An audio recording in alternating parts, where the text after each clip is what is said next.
So one of the things Yeah. that I start off my book with is I talk about the great games in history. And I say that, there have been these big, great games in history, these great eras, where different shapers, different things have shaped the geopolitics, the economics, and the societies of that time.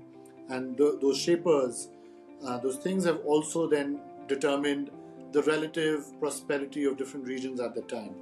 Right? So, to give you an Mm. example, I mentioned the great agri game, where I say that countries or regions that got the agriculture game right, starting from over 10,000 years ago, succeeded. And these were mostly river based valley civilizations like India, China, Egypt, etc., Mesopotamia, and so on and so forth.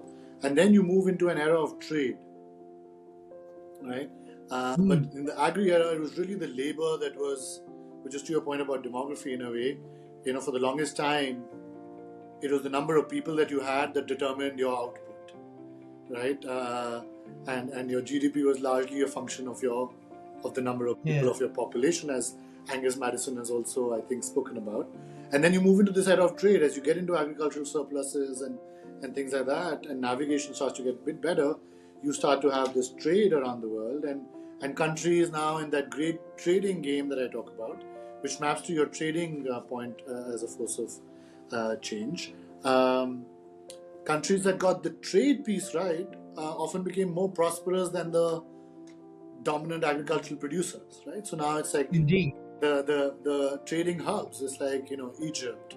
You have the Venice and the Malacca Straits and the Malabar Coast and possibly other parts of like similar to I guess Turkey maybe that are connecting the east and west. Then suddenly become Yes. very prosperous because they're trading hubs and they got that trading game piece right. And then you eventually move into the colonization industrialization great game, but then the great capitalism game where I think around the trade, the capitalism, and the industrialization great games that I talk about, finance becomes a big key piece of growth, right? And I think that one of the biggest factors for the growth of the West has to be its mastery of market capitalism, which you also talk about.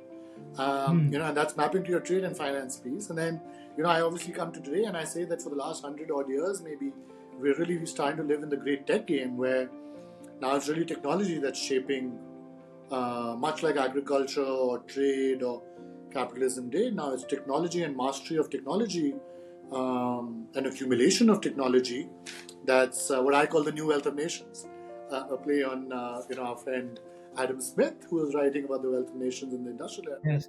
And I say technology is the new wealth of nations, right? So I found a lot of parallels between the way Mm. you had laid out your forces of change and the way I had thought about, you know, how I could frame history in a way that could be relevant to what argument I was making for today's great tech game.